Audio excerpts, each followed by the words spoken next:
دوستو اس سے پہلے والے حصے میں ہم نے خروج دجال کے بارے میں بات کی تھی کہ دجال کیسا ہوگا اور وہ کیا کیا تباہ کاریاں کرے گا، اور کیسے مکہ سے رسوا ہونے کے بعد جب وہ مدینہ جائے گا تو وہاں موجود ایک بزرگ کے ہاتھوں اس کی رسوائی ہوگی۔ دوستو وہ بزرگ کون ہوں گے اور کیسے وہ دجال کو رسوا کریں گے، یہ سب جاننے کے لیے جڑے رہیے ویڈیو کے آخر تک۔ السلام علیکم دوستو، میں ہوں سراج جلیل، اور اگر ابھی تک آپ نے میرا چینل سبسکرائب نہیں کیا تو کائنڈلی میرا چینل سبسکرائب کر لیجئے اور بیل آئیکن کو پریس کیجئے تاکہ آپ کو مزید آنے والی ویڈیوز کی نوٹیفیکیشن وقت پر ملتی رہے۔ تو چلیے سٹارٹ کرتے ہیں آج کی ویڈیو۔ دوستو جب دجال مدینہ جائے گا تو اس وقت مدینہ منورہ میں ایک بزرگ ہوں گے جو دجال سے مناظرہ کرنے کے لیے نکلیں گے۔ دجال کی فوج کے قریب پہنچ کر ان سے پوچھیں گے کہ دجال کہاں ہے۔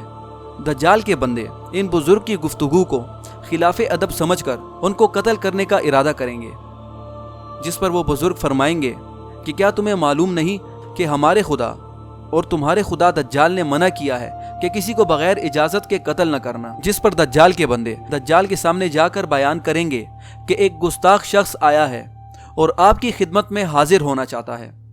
دجال ان کو اپنے پاس بلائے گا۔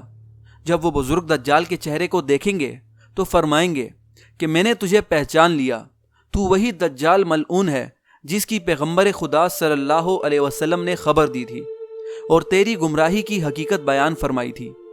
دجال غصے میں آ کر کہے گا کہ اس کو آرے سے چیر دو، بس وہ آپ کے ٹکڑے کر کے دائیں اور بائیں جانب ڈال دیں گے۔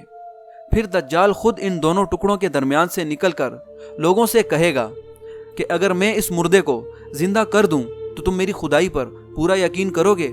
وہ کہیں گے ہم تو پہلے سے ہی آپ پر یقین کر چکے ہیں اور کسی قسم کا شک و شبہ نہیں رکھتے۔ ہاں اگر ایسا ہو جائے تو ہم کو مزید اطمینان ہو جائے گا۔ پس وہ ان دونوں ٹکڑوں کو جمع کر کے زندہ ہونے کا حکم دے گا۔ چنانچہ وہ خدائے قدوس کی حکمت و ارادے سے زندہ ہو کر کہے گا کہ اب تو مجھ کو پورا یقین ہو گیا، تو وہی مردود دجال ہے کہ جس کی ملعونیت کی خبر پیغمبر خدا صلی اللہ علیہ وسلم نے دی تھی۔ دجال اس بات پر غصہ ہو کر اپنے بندوں کو حکم دے گا کہ اس کو ذبح کر دو۔ پس وہ آپ کے حلق پر چھری پھیریں گے، مگر اللہ پاک کے حکم سے ان بزرگ کو اس سے کوئی نقصان نہیں پہنچے گا، جس پر دجال شرمندہ ہو کر ان بزرگ کو اپنی دوزخ میں ڈالے گا۔ دوستو اس دوزخ کا ذکر میں اس سے پہلے والی ویڈیو میں کیا تھا، اگر آپ نے وہ ویڈیو نہیں دیکھی تو اس کا لنک ڈسکرپشن میں موجود ہے، آپ وہاں سے وہ ویڈیو دیکھ سکتے ہیں۔ بہرحال وہ ان بزرگ کو اس آگ میں ڈال دے گا، مگر خداون کریم کی قدرت سے وہ آگ آپ کو کوئی نقصان نہیں پہنچا پائے گی۔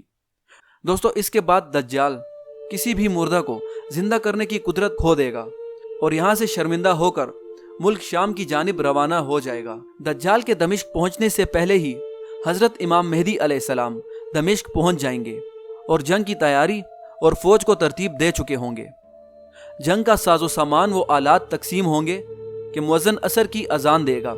لوگ نماز کی تیاری میں مصروف ہو جائیں گے کہ اچانک حضرت عیسیٰ علیہ السلام دو فرشتوں کے کاندھوں پر تکیہ کیے آسمان سے دمشق کی جامع مسجد کے مینار پر جلوہ افروز ہو کر آواز دیں گے کہ سیڑھی لے آؤ۔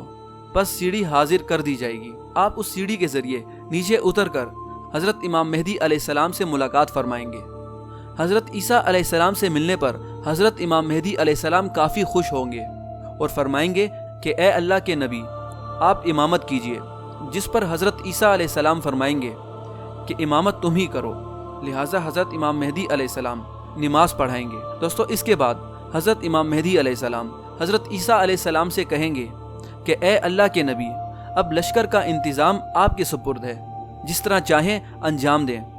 جس پر وہ فرمائیں گے کہ نہیں، یہ کام بدستور آپ ہی کے تحت میں رہے گا، میں تو صرف قتل دجال کے واسطے آیا ہوں، جس کا مارا جانا میرے ہی ہاتھ سے مقدر ہے۔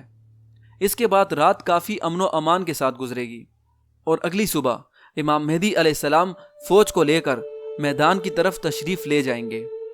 وہاں حضرت عیسیٰ علیہ السلام فرمائیں گے کہ میرے لیے گھوڑا اور نیزہ لاؤ تاکہ اس ملعون کے شر سے زمین کو پاک کر دوں۔ پس حضرت عیسیٰ علیہ السلام دجال پر اور اسلامی فوج اس کے لشکر پر حملہ آور ہوگی۔ نہایت خوفناک و گھمسان کی لڑائی شروع ہو جائے گی۔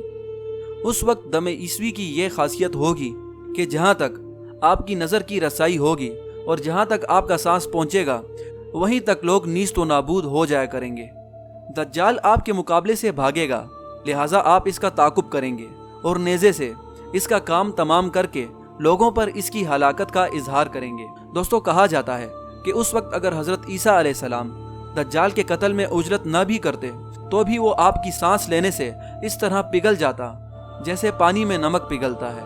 اسلامی فوج دجال کے لشکر کی قتل و غارت کرنے میں مشغول ہو جائے گی، اور دوستو یہودیوں کو پتھر، درخت اور کوئی بھی چیز پناہ نہیں دے گی۔ دوستو، اس کے علاوہ اس وقت کوئی بھی درخت یا پتھر یہودیوں کو پناہ نہیں دے گا، اور جب کوئی بھی یہودی وہاں پناہ گزین ہوگا تو اس میں سے آواز آئے گی کہ اے خدا کے بندے، دیکھ اس یہودی کو پکڑ اور قتل کر۔ مگر یاد رہے کہ درخت غرقدان یہودیوں کو پناہ دے گا۔ دوستو، یہ وہی درخت ہے جس کی یہودی کافی قدر اور عزت کرتے ہیں، اور اسرائیل میں کافی تعداد میں یہ درخت اگائے جاتے ہیں، کیونکہ یہودیوں کا یہ ماننا ہے کہ یہ درخت اس جنگ میں ان کو پناہ دے گا۔ بہرحال دجال کے خاتمے کے بعد حضرت امام مہدی علیہ السلام اور حضرت عیسیٰ علیہ السلام ان شہروں کی جانب تشریف لے جائیں گے جن کو دجال نے کافی نقصان پہنچایا ہوگا، تاکہ وہ وہاں جا کر لوگوں کو خدا کے یہاں اجر و عظیم ملنے کی خوشخبری دیں اور انہیں تسلی دیں۔ اس کے علاوہ انہیں اپنی عنایات و نوازشات دے کر ان کے نقصان کی تلافی کریں۔ دوستو، اس کے بعد حضرت عیسیٰ علیہ السلام قتل خنزیر کریں گے اور صلیب کو اپنے ہاتھوں سے توڑیں گے، اور کفار سے جزیہ نہ قبول کرنے کے احکام صادر فرما کر تمام کفار کو اسلام کی طرف مدعو کریں گے۔ دوستو، اس وقت اللہ کے فضل و کرم سے کوئی بھی شخص کافر نہیں رہے گا، یعنی تمام لوگ مسلمان ہو جائیں گے اور اللہ پاک کی عبادت میں مشغول ہو جائیں گے۔ دوستو، اس کے بعد حضرت امام مہدی علیہ السلام کے عدل سے ساری دنیا بھر جائے گی اور تمام لوگ عبادت و اطاعت الہی میں مشغول ہو جائیں گے۔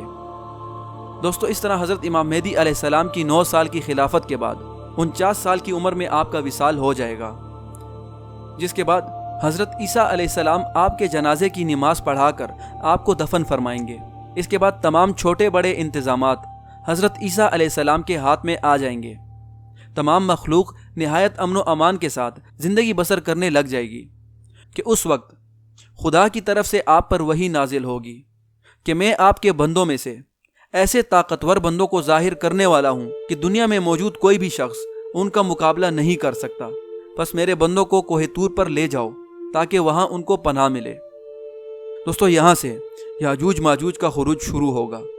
اس کے بعد کیا ہوگا اور کیسے ان کا خاتمہ ہوگا، یہ سب جاننے کے لیے جڑے رہیے ویڈیو کے اگلے حصے تک۔